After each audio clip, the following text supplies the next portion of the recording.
Have you ever wondered how long you can drive your Audi after the brake light goes on? Well, I did some testing and the results might surprise you.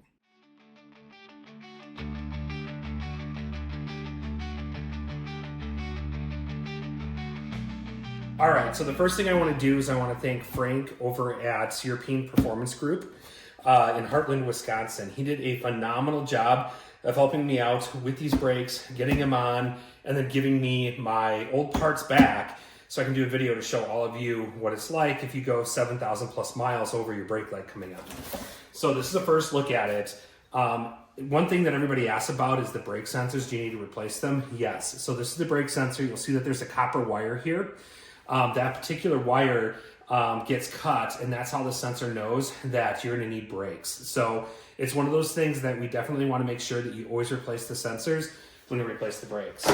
Now, I intentionally ran these really long just to see how long I could get out of them. Now, if I would have ran them any longer, I probably would have had some pretty big problems. If you take a look at how much pad I have left on these things, there is barely any pad on here. So going 7,000 miles over the brake light is probably not recommended. And here's the other one from the front as well.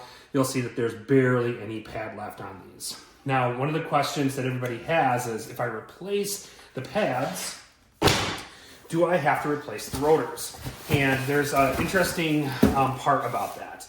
What you might be able to see in the video, and I'm hoping I can get the right angle, is there's actually a lip. Normally this is smooth, but from the friction and the wear on this rotor itself, it actually wears away on the outside and on the inside of the rotor itself. If I run my hand against this, there are actually grooves, probably from how low the pads were, but there's some grooves in here that are definitely worn on these. The bulk of the cost in replacing the SQ7 brakes are in replacing these rotors because they are heavy. These things are massive, absolutely massive. So if I take a look at the quality though, I don't see any cracks. I don't see any like major grooves in here, but these will definitely need to be replaced. If I were to just throw another set of pads on here, I'd probably start getting wobble and it will probably go past the specification of the thickness of the rotor.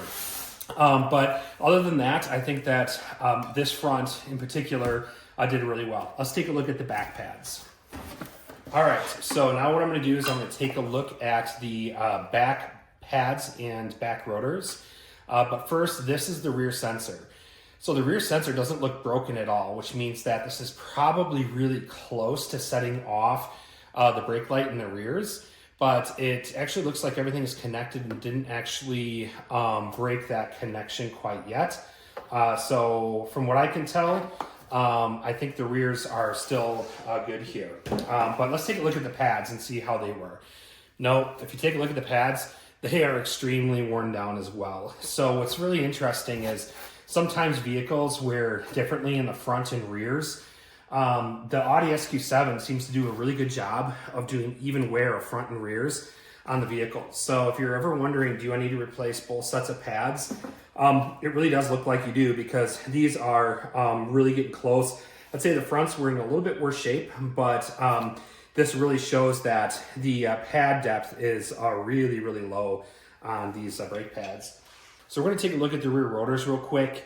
You'll see that there's a lip in the front and there's some grooves in the face of the rotor itself. The rear is kind of the same. I feel some grooves here, and also there's a lip on this as well. It really shows that even though Audi, and everybody's upset about Audi saying you need to replace the front and rears, both pads and rotors, there's a good cost for that. I mean, these vehicles are not light vehicles, so it takes a bit to be able to slow them down, and the size of the pads and the size of the brakes really make this a performance vehicle, and you got to pay the performance price. Okay, so I wanted to dive a little bit into the brake pads. I have the brake pads here. I do want to show a couple of things now that I'm on my high-res camera. So first things first is going to be the front brake pad. You're going to see here that there is literally barely any pad left there. I mean, we're talking about a sliver of pad. On the inside area, there actually is just a little bit more pad. I don't know if that's intentional or by design for the wear, that the outside force is greater than the inside force. Maybe it's just a thing of physics that I'm not thinking of.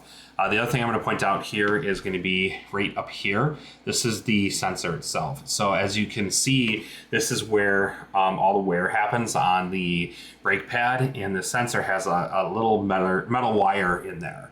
And what happens is it's wearing down, it will actually cut that wire, which then sends the signal to the car saying that you actually need brakes. So that's how the brake sensor works. That also means that you can't reuse them. So you have to buy brake pads and a sensor. Some of the kits actually have the sensor included, and mine did not. So I actually ordered an extra sensor for the front and rear. There's only one in the front and one in the rear. So they're not on both sides. It's only on one side because they assume that they wear fairly evenly. When we talk about the sensors themselves, this is one that's intact from the rear. On the inside here, you'll kind of see the metal that creates the circuit. This is fully connected, doesn't have any issues. But I decided to replace this one, even though it did not go off for the rear. It only went off for the front. For the rear brake pads, I want to talk about these a little bit. These still have maybe a fragment of life left. This is still way probably too low to be able to drive for much longer in the rears. So now you know that when you have to do a brake replacement, it's better to do the front and the rears, as well as being able to do the rotors as well, because we kind of showed that there's a groove in the rotor. So I ended up driving about 7,000 to 8,000 miles on those brake pads after the light came on. I don't recommend it. This could be a safety issue for somebody if it goes any further down. There will be no pad left. It will be metal on metal. Not a good thing. I was replacing everything with 034 rotors, so I knew that if I had some scraping, I could just replace them right away.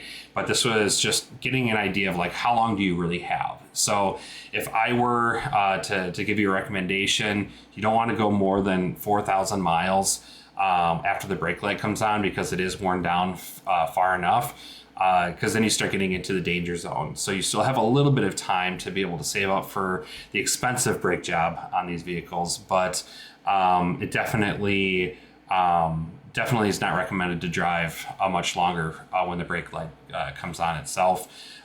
Brake light can go on for multiple reasons, brake pads being one of them. But yeah, you definitely don't want to go as far as I did. Well, I hope you found this was informative. I try to do some fun videos. So if you liked the video, definitely smash the like button and also click the subscribe button. It helps my channel grow, makes it worthwhile for me to continue doing these fun videos. Thanks again for watching.